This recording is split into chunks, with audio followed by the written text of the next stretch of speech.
মুহূর্তে বাংলাদেশের রাজনীতিতে তো বটেই, ভারতবর্ষ এমনকি দুনিয়ার রাজনীতিতে তুলসী গ্যাবার্ড এই নামটি খুবই পরিচিত। মার্কিন প্রশাসনের গোয়েন্দা দপ্তরের সর্বোচ্চ পদে কোনো ভদ্রমহিলা ইতিপূর্বে এভাবে আসেন। ১ ২ নম্বর হলো তুলসী গ্যাবার্ড হিন্দু ধর্মের প্রতি অনুরক্ত এবং ভারতীয় যে হিন্দুত্ববাদী সংগঠন যেটি আমেরিকাতে খুবই শক্তিশালী এবং ইউরোপে খুবই শক্তিশালী সেটা হলো ইসকন, বাংলাদেশেও আছে। তিনি সেই ইসকনের একজন কট্টর অনুসারী তুলসী গ্যাবার্ড। ব্যক্তিগত জীবনে খুবই রাফ এবং টাফ, অনেকটা ডোনাল্ড ট্রাম্প বা ইলন মাস্কের মতোই খ্যাপাট। তো তিনি যখন এই দায়িত্বে এলেন তখনই আমরা যারা বাংলাদেশের লোকজন আমরা ধরে নিয়েছিলাম যে জুলাই আগস্ট বিপ্লবের পর বাংলাদেশের সংখ্যালঘু ইস্যুতে পশ্চিমা দুনিয়া যে সকল কথাবার্তা বলছে সেই সকল কথাবার্তাকে তুলসী গ্যাবার্ড তার পক্ষে নিবে এবং তিনি এই সংখ্যালঘুদের বিষয়টি নিয়ে বাংলাদেশকে বিপদে ফেলবেন। দ্বিতীয়ত, তিনি যেহেতু গোয়েন্দা সংস্থাগুলোর প্রধান, অর্থাৎ সিআইএ, এফবিআই থেকে শুরু করে মার্কিন যুক্তরাষ্ট্রের যে প্রায় ১০০-র মতো গোয়েন্দা সংস্থা রয়েছে, তো এই সেন্ট্রাল গোয়েন্দা সংস্থায় প্রেসিডেন্ট ডোনাল্ড ট্রাম্পের পরেই যার অবস্থান তিনি হলেন তুলসী গ্যাবার্ড। তুলসী গ্যাবার্ডের সঙ্গে নরেন্দ্র মোদীর খুব ভালো সম্পর্ক, অমিত শাহের আরও ভালো সম্পর্ক। কাজেই সাইড লাইনে শেখ হাসিনার সঙ্গে তার ভালো সম্পর্ক থাকবে কিংবা সজীব ওয়াজিদ জয়ের সঙ্গে তার পরিচয় থাকবে বা থাকতে পারে, এটি খুবই স্বাভাবিক। এর কারণ হলো যে Tulsi Gabbard all on a sudden আমাদের বাংলাদেশে যারা এই মুহূর্তে উপদেষ্টা হয়েছে তার বর্ণাঢ্য সৈনিক জীবন রয়েছে, রাজনীতিতে তার বর্ণাঢ্য জীবন রয়েছে এবং সেই জীবনের কোনো ফাঁকে যেহেতু আওয়ামী লীগ তাদের পক্ষে কাজ করার জন্য বিভিন্ন লবিস্ট ফার্মকে নিয়োগ দিয়েছে, এরকম কোনো লবিস্ট ফার্মের মাধ্যমে তুলসী গ্যাবার্ডের সঙ্গে যদি আওয়ামী লীগের সিনিয়র নেতৃবৃন্দের পরিচয় হয়, হৃদ্যতা হয়, সম্পর্ক হয়, এটা অস্বাভাবিক কিছু নয়। ফলে কি হলো, তুলসী গ্যাবার্ডের নিয়োগকে কেন্দ্র করে দেশের মধ্যে যারা আওয়ামী লীগ রয়েছেন তারা, দেশের বাইরে যারা পালিয়েছেন তারা এবং আওয়ামী লীগ করেন না কিন্তু আওয়ামী লীগের প্রতি সহানুভূতিশীল তারা ভীষণ রকম উত্তেজিত, আনন্দে উদ্বেলিত যে তুলসী গ্যাবার্ডকে দিয়ে এবার একটা দফা রফা করা যাবে। দ্বিতীয়ত, তুলসী গ্যাবার্ড, ইলন মাস্ক এবং ডোনাল্ড ট্রাম্প এই তিনজন ব্যক্তির সঙ্গে বর্তমান ইউনূস সরকারের কোনো ভালো সম্পর্ক নেই এবং যারা উপদেষ্টা হয়েছেন তাদের সঙ্গে তো প্রশ্নই আসে না। কেননা এই উপদেষ্টারা কেউ শিক্ষক, কেউ পরিবেশ কর্মী, তাদের একটা লেভেল আছে, ওই লেভেলের বাইরে তারা কিছুই করে, তারা শুধু খেয়েছেন, ঘুমিয়েছেন আর তাদের যে পেশা ছিল বা শ্রেণী ছিল সেখানে তারা সেই শ্রেণী পেশার কাজ করেছেন। কিন্তু রাজনীতিবিদরা যেভাবে সারাদিন টরে টক্কা কিংবা সারাদিন টোটো করে ঘুরে বেড়ায় কিংবা টোটো কোম্পানির ম্যানেজার হিসেবে কাজ না থাকলেও 18 ঘন্টা ব্যস্ততা দেখায়, এইরকম এখন উপদেষ্টা মণ্ডলীদের কারোর মধ্যে ওই টোটো কোম্পানির ম্যানেজারশিপের অভিজ্ঞতা। ফলে একজন রাজনীতিবিদ ঢাকা শহরের পতিতাবৃত্তি, গাঁজা, মদ, ফেন্সিডিল এইগুলো থেকে শুরু অলি আল্লাহ, গাউস কুতুব, পীর মাশায়েখের দরবার, মাজার তারা ভালো যায়। তারা আন্ডারওয়ার্ল্ডের ডন যারা আছেন কথায় কথায় খুন করেন, তাদের সাথে ওঠা বসা করেন। আবার একই সঙ্গে তরকারি বিক্রেতা, রিক্সাওয়ালা এদের সঙ্গে তাদের হৃদ্যতা অনেক বেশি। তাদের সঙ্গে কূটনীতিবিদদের ভালো সম্পর্ক রয়েছে, দেশের বাইরে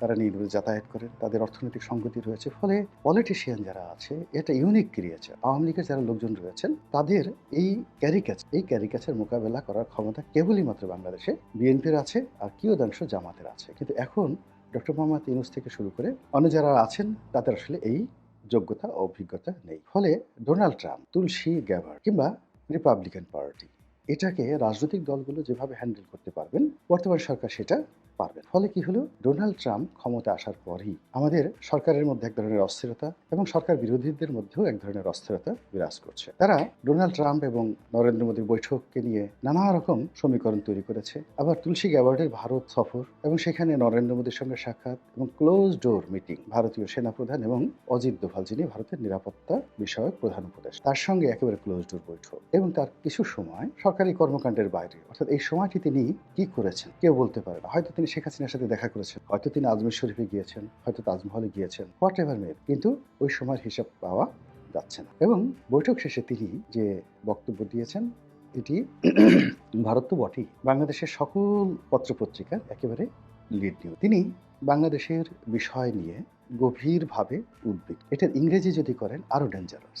এক নম্বর হলো যে উদ্বিগ্ন শব্দটি বুঝতে, এটা কূটনীতির ভাষা, তার সঙ্গে সঙ্গে গ্রামেটিক্যাল। তো উৎকণ্ঠা, আশঙ্কা এবং উদ্বিগ্নতা এই তিনটার মধ্যে উদ্বিগ্ন হলো সুপার সবচেয়ে বেশি। অর্থাৎ একটি মানুষ যখন তার পঞ্চ ইন্দ্রিয় কোনো একটা বিষয়কে ভয়, তার 5টি ইন্দ্রিয়, তারপরে মানুষের অর্থনৈতিক ব্যবসা বাণিজ্য লেনদেন যখন আবার সেটার জন্য একটা আতঙ্ক তৈরি এবং মানুষ যখন শারীরিকভাবে অপদস্থ, অসম্মানিত, আঘাতপ্রাপ্ত হওয়ার আশঙ্কা করে এবং মানুষ যখন প্রাণ হারানোর আশঙ্কা করে তখন সেখানে উদ্বিগ্ন শব্দটি ব্যবহার, সেটি তুলসী গ্যাবার্ড ব্যবহার করেছে, যেখানে বাংলাদেশের ব্যাপারে তারা গভীরভাবে উদ্বিগ্ন। এখন গভীর শব্দটাও ব্যাখ্যা করতে হবে। গভীরটা হলো যে এটি হলো সিঙ্গুলার নাম্বার নয়, প্লুরাল নাম্বার। এখানে তারা যে সংখ্যার লোকদের কথা বলছে, তারা আমেরিকার স্বার্থ সংশ্লিষ্ট যে পক্ষ রয়েছে তারা, ভারতের স্বার্থ সংশ্লিষ্ট যে বিষয় রয়েছে তারা, বাংলাদেশে যারা আমজনতা, সাধারণ জনতা রয়েছেন তারা সহ সকলের ব্যাপারে সম্মিলিতভাবে এই তুলসী গ্যাবার্ড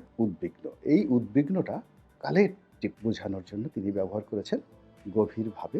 কূটনীতির ভাষায় এর চাইতে চপে টাকা তার থাকে না। এটি বর্তমান সরকারের জন্য একটা বিরাট আপদ, বিরাট বালা, বিরাট মুসিবত। এবং তুলসী গ্যাবার্ড যে কথা বলেছেন সেটি জাহাঙ্গীর কবির নানকের বক্তব্যের মতো শোনাচ্ছে, বাহাউদ্দিন নাসিম সাহেবের বক্তব্যের মতো শোনাচ্ছে। তারপর সাবেক আইনমন্ত্রী ছিল কামরুল সাহেব, কিংবা সাবেক তথ্যমন্ত্রী ছিল ডক্টর হাসান মাহমুদ, কিংবা তাদের নেতা জনাবা শেখ হাসিনা। মনে হচ্ছে তুলসী গ্যাবার্ডের কণ্ঠে তারাই কথা বলছেন। এখন এই বিষয়গুলো ভারত ম্যাটারালাইজ, এটাকে মার্কেটিং করবে ভারত, এবং এটাকে ইস্যু করে ভারত কি করতে তাদের military point of view, diplomatic point of and political point of view, এই তিনটা পয়েন্ট অফ ভিউ থেকে তারা কি কি করার অধিকার রাখে, এটি আমাদের দেশে যারা নিরাপত্তা বিশ্লেষক আছে তারা খুব ভালো করে জানে, যারা রাজনীতি নিয়ে বিশ্লেষণ করেন তারাও জানে। আর 1971 সন থেকে আজ অবধি ভারতের সঙ্গে আমাদের যে দ্বিপাক্ষিক চুক্তিগুলো হয়েছে, সেই চুক্তিগুলোতে যে সকল গ্যারান্টি ক্লোজ রয়েছে ভারতীয় স্বার্থ রক্ষার জন্য, সেই গ্যারান্টি ক্লোজ অনুযায়ী ভারতীয় সেনাবাহিনী, ভারতীয় বিএসএফ, ভারতীয় পুলিশ বাহিনী, এমনকি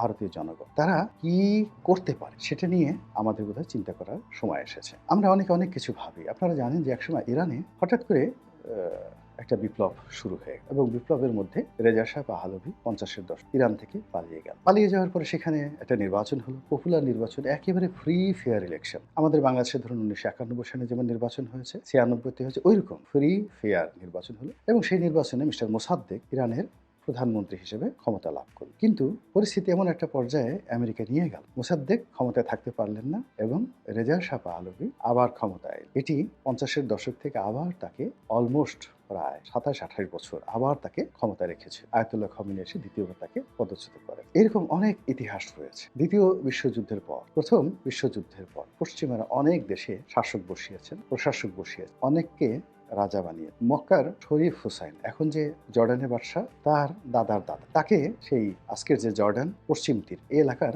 বাদশা বানিয়ে দিলেন। এরপর তার এক আত্মীয় ফয়সালকে ইরাকের বাদশা বানিয়ে দিলেন। এরকম অনেক কিছু রয়েছে। আমরা হয়তো এখানে বসে কুয়োর ব্যাঙের মতো করে লাফালাফি করছি, গালাগাল দিচ্ছি, হ্যাং করেঙ্গা, ত্যাং করেঙ্গা, ইনকলাব করেঙ্গা, ফাটাই ফেলেঙ্গা, কিন্তু বিশ্ব রাজনীতির যে ধরন এবং সেই প্রকৃতি এরকম যে কখনো কখনো চেঙ্গিস খানদের মতো লোক, হালাকু খানের মতো, তারা তাদের কাছে যারা আশ্রয় নিয়েছে তাদেরকে এনে ক্ষমতায় বসিয়ে দিয়ে গেল। যেমন পাক ভারতে হুমায়ুনকে, বাদশাহ হুমায়ুন, তিনি দীর্ঘদিন পারস্যের আশ্রয় ছিলেন। যখন শের শাহের মৃত্যু হলো এবং তার সন্তানেরা দুর্বল হয়ে গেল, তখন পারস্যের সম্রাট সৈন্য দিয়ে, সামন্ত দিয়ে তিনি ভারতবর্ষে হুমায়ুনকে পাঠিয়ে তিনি ক্ষমতায় বসিয়ে দিয়ে গেল।